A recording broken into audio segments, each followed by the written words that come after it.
Hello, this is Ralph K. Ginorio. Give me a few minutes and I'll suggest an idea worth considering. 2 episodes ago I talked about how important it was for us to cultivate our conscience, our sensibility that tells us the difference between right and wrong, between good and evil. In the last episode I talked about recognizing what kind of evil you're dealing with, whether you're dealing with evil out in the wider world, evil within the context of an institution or a relationship that we love, and evil from within our own skin, evil that is something that we abide within ourselves. Now we come to that moment of truth when we face evil that we have recognized in our own mind, heart, and soul as evil. What do? How can we deal with this? I'll start with this. Most people believe in their gut that the opposite of war is peace. It's not. The opposite of war is surrender. If you don't stand up and fight against evil, in effect, you are complicit by not grinding it down, slowing it down, or stopping it. You are an accomplice to that evil. If you step aside to preserve yourself, you are, in effect, encouraging that evil to victimize others, hoping that the evil, like some giant monster out of myth, will satiate its hunger before it gets to you. Fighting evil, standing against evil, recognizing evil never comes without a cost. And we all have full lives. We have plenty to do. Who needs another concern, another worry, especially a worry as potentially damaging as some evil that requires your personal intervention? So we explain it away. We justify it.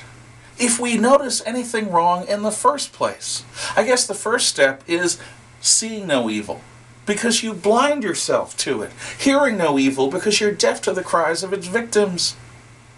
And speaking no evil, giving no recognition. This is a twisting of the old saying, see no evil, hear no evil, speak no evil. But it's what people do.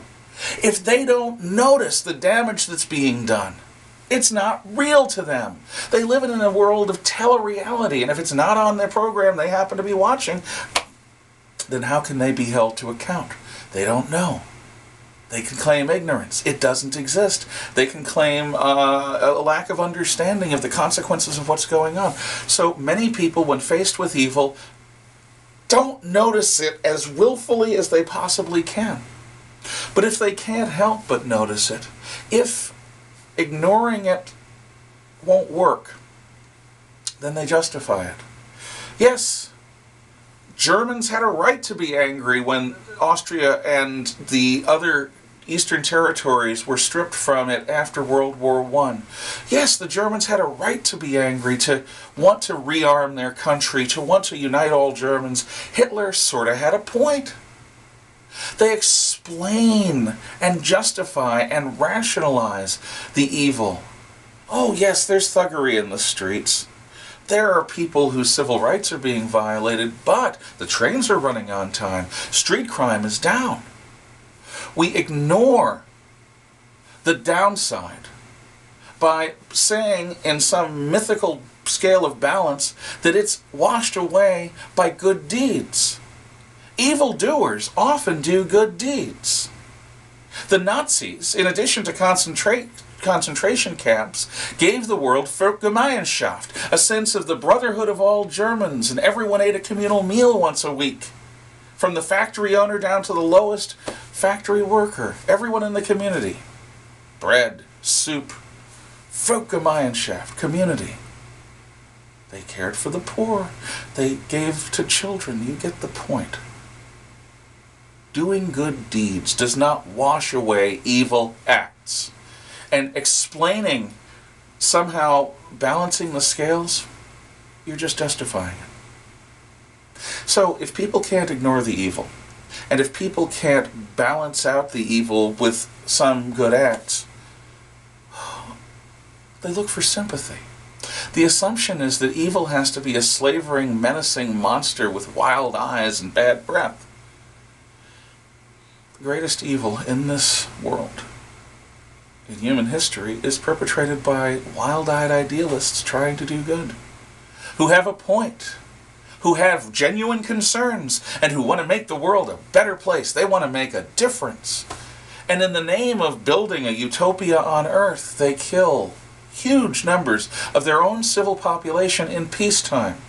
That has been the story of socialism since its inception. When certain types of socialists gain power, lots of people die. They mean well. It's just things get lost in the means. Revolutions are not made with rose water. If you want to break an omelet, or if you want to make an omelet, you got to break some eggs.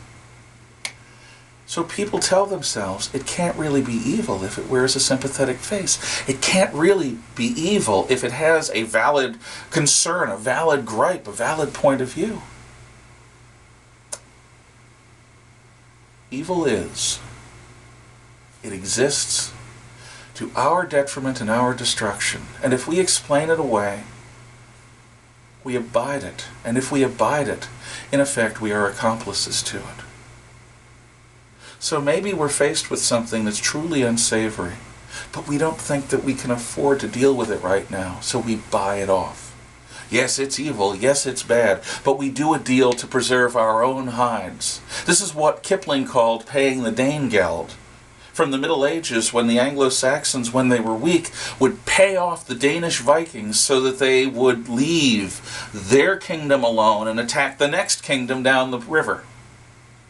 Paying the Danegeld never got rid of the Dane. In fact, it assured that the Dane would come back. If you feed evil in an attempt to appease it, all you are doing is strengthening it at your own expense and encouraging it to victimize your neighbors. And sooner or later, it will come back at you. Ladies and gentlemen, I posit, evil exists in the world. It's inconvenient, it's unpleasant, it's dangerous. But doing anything other than standing up to it, seeing it for what it is, calling it out for what it is, and opposing it with every fiber of your being, that is the only way to face evil, with utter and absolute resolution. We will not let you pass. We will not be complicit in your evil. We will not wish your evil away or lie it away. We will stand against you, whatever the cost. If we don't do that, the opposite of war isn't peace. It's surrender. The Germans, to their detriment, made the mistakes, all of the mistakes I laid out. Consequently, they were captured by a totalitarian government. Their liberation came in the form of the Red Army and the American and British Army.